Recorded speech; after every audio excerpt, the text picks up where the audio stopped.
Welcome back to 9+ news. Tirupati జిల్లాలో దారుణం చోటు చేసుకుంది. టీడీపీ నేత వి సతీష్ కుమార్ రెడ్డిపై కత్తులతో దాడి జరిగింది. ఈ దాడిలో ఆయన తీవ్రంగా గాయపడ్డారు. పాకాల మండలం వల్లివేడు గ్రామంలో ఈ ఘటన జరిగింది.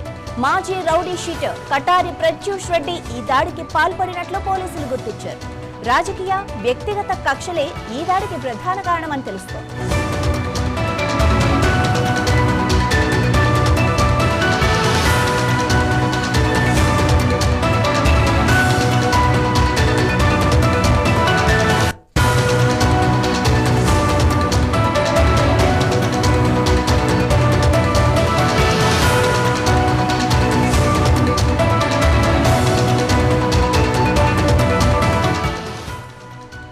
దాడిలో తీవ్రంగా గాయపడిన సతీష్ కుమార్ రెడ్డికి కడుపు, ఛాతి కింద భాగంలో కత్తిపోట్లు తగిలాయి.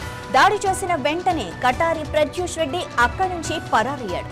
ఈ ఘటనపై పాకాల సీఐ చిన్న గోవింద్ కేసు నమోదు చేసి దర్యాప్తు చేస్తున్నారు. ఇక కత్తిపోట్లకు గురైన సతీష్ కుమార్ రెడ్డిని వెంటనే తిరుపతిలోని ఆసుపత్రికి తరలించారు. ఇక ప్రస్తుతం ఆయనకు శస్త్రచికిత్స అందిస్తున్నారు.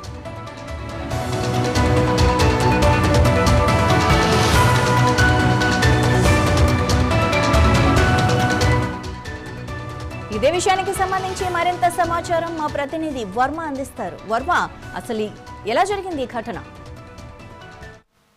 చంద్రగిరి నియోజకవర్గంలో టీడీపీ నేత సతీష్ కుమార్ రెడ్డిపై కత్తులతో దుండగులు దాడి చేశారు. ఈ దాడిలో తీవ్రంగా గాయపడ్డ సతీష్ కుమార్ రెడ్డిని తిరుపతి ఆసుపత్రికి తరలించి చికిత్స అందిస్తున్నారు. అయితే ఈ దాడిలో ప్రధాన నిందితుడిగా మాజీ రౌడీ షీటర్ కటారి ప్రత్యూష్ రెడ్డి పాల్గొన్నట్లుగా కూడా భావిస్తున్నారు. ఈ మేరకు పోలీసులు కూడా కేసు నమోదు చేసి దర్యాప్తు చేస్తున్నారు. పాత కక్షల నేపథ్యంలో రాజకీయ వైరం నేపథ్యంలోనే ఈ దాడి జరిగినట్లుగా భావిస్తున్నారు.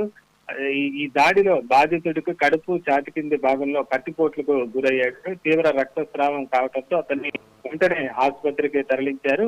అయితే కత్తులతో దాడి చేసిన అనంతరం రౌడీ షీటర్ కటారి ప్రత్యూష్ రెడ్డి పరారైనట్లుగా కూడా తెలుస్తోంది. దీంతో పరారీలో ఉన్న అతని కోసం పోలీసులు అయితే గాలింపు చర్యలు చేపట్టారు. పాకాల పోలీస్ స్టేషన్ లో ఈ మేరకు కేసు కూడా నమోదు చేసి సిఐ చిన్న గోవింద్ ఈ దర్యాప్తు అయితే ప్రారంభించారు. ప్రస్తుతం ఈ దాడికి సంబంధించి కూడా పాత కక్షల నేపథ్యంలోనే ఈ దాడి జరిగినట్లుగా కూడా ప్రాథమికంగా భావిస్తున్నారు. పాకాల మండలం వల్లివేడు గ్రామంలో ఈ ఘటన అయితే చోటు చేసుకుంది.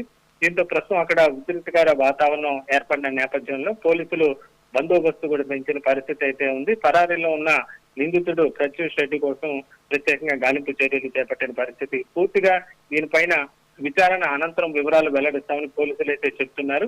అయితే ప్రశాంతంగా ఉన్న నియోజకవర్గంలో ఒక్కసారిగా ఈ విధంగా కత్తులతో దాడులు జరిగిన నేపథ్యంలో స్థానికంగా కూడా తీవ్ర భయాందోళన అయితే నెలకొన్న పరిస్థితి అయితే ఉంది. ప్రస్తుతం నిందితుల కోసం అయితే పోలీసులు గాలింపు చర్యలు అయితే కొనసాగుతున్నాయి. మాధవి, మరి టీడీపీ నేత అంటున్నారు, సో ఆయనకి ఎస్కాట్ ఎవరు లేరా, ఆయనతో ఎవరు లేరా, ఆయనకు ఒక్కరికే దాడి జరిగిందా? ఇది అంటే ఎక్కడ జరిగింది? ఇంట్లో ఉన్నప్పుడు జరిగిందా, లేకపోతే ఆయన బయటకు వచ్చినప్పుడు జరిగిందా? ఎలా జరిగింది? అయితే దీనికి సంబంధించి కూడా ఈ రోజు ఉదయం దాడి జరిగినట్లుగా కూడా తెలుస్తోంది.